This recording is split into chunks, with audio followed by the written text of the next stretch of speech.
नमस्कार। मैं doctor Indra Goswami, associate professor home science, MS college Bikaner से BA third year home science की स्टूडेंट्स के लिए एक विषय लेकर उपस्थित हूँ। इसका शीर्षक है बाल अध्ययन की मनोवैज्ञानिक प्रविधियाँ, psychological techniques of child study. इन्हें हम परीक्षण विधि या मनोमिति विधि के रूप में भी जानते हैं। मनोवैज्ञानिक परीक्षण वह परीक्षण है जिसे विशेषज्ञ वैज्ञानिक ढंग से तैयार करते हैं और उसकी सहायता से व्यवहार के कुछ पहलुओं का मापन किया जाता है। बेस्ट के अनुसार मनोवैज्ञानिक परीक्षण एक उपकरण है जिसे मानव व्यवहार के किसी पक्ष के मापन एवं गणना के लिए तैयार किया जाता है। ये परीक्षण मानकीकृत होते हैं, वस्तुनिष्ठ, विश्वसनीय एवं वैध होते हैं। मनोवैज्ञानिक परीक्षण इस प्रकार हैं: बुद्धि परीक्षण, इंटेलिजेंस टेस्ट; अभियोग्यता या अभिक्षमता परीक्षण, एप्टीट्यूड टेस्ट; अभिरुचि परीक्षण या इंटरेस्ट टेस्ट; और व्यक्तित्व मापन परीक्षण या पर्सनैलिटी टेस्ट। मनोविज्ञान में बहुधा बुद्धि परीक्षण, अभिवृत्ति परीक्षण और व्यक्तित्व मापन परीक्षण का अधिकाधिक प्रयोग किया जाता है। आज हम बुद्धि मापन परीक्षण की चर्चा करने जा रहे हैं। सर्वप्रथम फ्रांस के मनोवैज्ञानिक बिने ने 1905 में साइमन की मदद से बिने साइमन स्केल तैयार की। 1937 में मेरिल की सहायता से टर्मन ने इस परीक्षण में संशोधन करते हुए टर्मन मेरिल इंटेलिजेंस टेस्ट निर्मित किया। बुद्धि परीक्षणों में बालकों की बुद्धि के मापन हेतु उनकी मानसिक योग्यताओं के परीक्षण के लिए IQ या बुद्धि लब्धि इंटेलिजेंट क्वोशिएंट का प्रयोग किया गया, जिसके लिए जो फॉर्मूला तैयार किया गया वो है IQ = mental as upon chronological S multiply 100। Mental as निकालने के लिए मानसिक योग्यताओं का परीक्षण किया गया और इसके आधार पर बुद्धि लब्धि या IQ को मेज़र किया गया या मापन किया गया। बुद्धि मापन परीक्षण में बालकों की मानसिक योग्यताओं के मापन के लिए IQ का प्रयोग करते हुए बालकों को श्रेणीबद्ध किया गया, जो इस प्रकार है।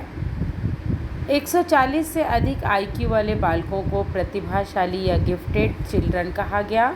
120 से 140 प्रखर बुद्धि, 110 से 120 तीव्र बुद्धि, 90 से 110 सामान्य बुद्धि, 80 से 90 मंद बुद्धि, 70 से 80 निर्बल बुद्धि, 50 से 70 मूर्ख, 25 से 50 मूढ़ एवं 25 से कम बुद्धि लब्धि वाले बालकों को जड़ बुद्धि या इडियट की श्रेणी में रखा गया।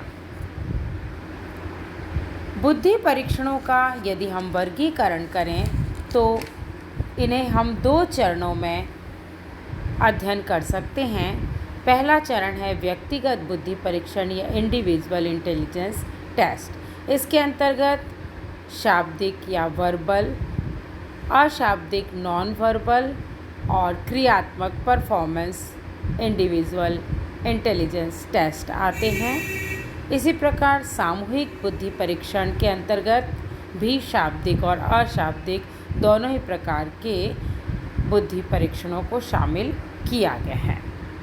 व्यक्तिगत बुद्धि परीक्षणों में मौखिक, शाब्दिक, वर्बल इंटेलिजेंस टेस्ट के अंतर्गत Binet Simon and German Merrill test, क्रियात्मक या परफॉर्मेंस टेस्ट के अंतर्गत maze test, mirror drawing test, form board test, picture completing test, cube construction test, Bhatia battery performance test आते हैं। ये सभी परीक्षण वैयक्तिक बुद्धि परीक्षण है, अर्थात एक ही समय में एक ही व्यक्ति की परीक्षा मौखिक और क्रिया प्रधान दोनों तरह के प्रश्नों द्वारा की जाती है। इसमें अशाब्दिक बुद्धि परीक्षण जो हैं वो है पिंजन नॉन वर्बल टेस्ट और रेवेनी प्रोग्रेसिव मैट्रिसेस। इसी प्रकार से सामूहिक बुद्धि परीक्षण वे बुद्धि परीक्षण हैं जिनमें सामूहिक रूप से एक ही समय में अधिक बालकों या व्यक्तियों की बुद्धि का मापन किया जाता है। ये परीक्षण सर्वप्रथम योग्य सैनिक और अफसरों की भर्ती के लिए अमेरिका में तैयार किए गए थे। इस समय आर्मी अल्फ़ा और आर्मी बीटा दो तरह के टेस्ट को निर्मित किया गया। अल्फ़ा टेस्ट शिक्षित व्यक्तियों की भर्ती के लिए और बीटा टेस्ट अशिक्षित व्यक्तियों की भर्ती, उनके बुद्धि के मापन, उनके चयन और उनकी ग्रेडिंग और निर्देशन के लिए प्रयोग में लाए जाते थे। Army alpha test, army general classification test, Terman group test of mental maturity, Prayag Mehta group intelligence test, Jalota general mental ability test, ये सभी वर्बल ग्रुप इंटेलिजेंस टेस्ट के अंतर्गत आते हैं। इसी प्रकार अशिक्षित व्यक्तियों के लिए आर्मी बीटा टेस्ट भी बनाए गए हैं।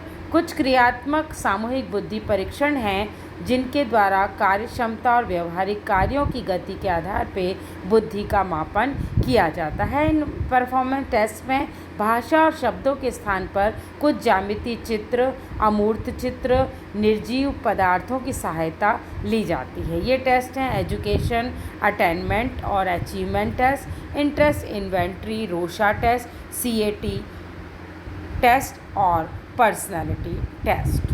धन्यवाद।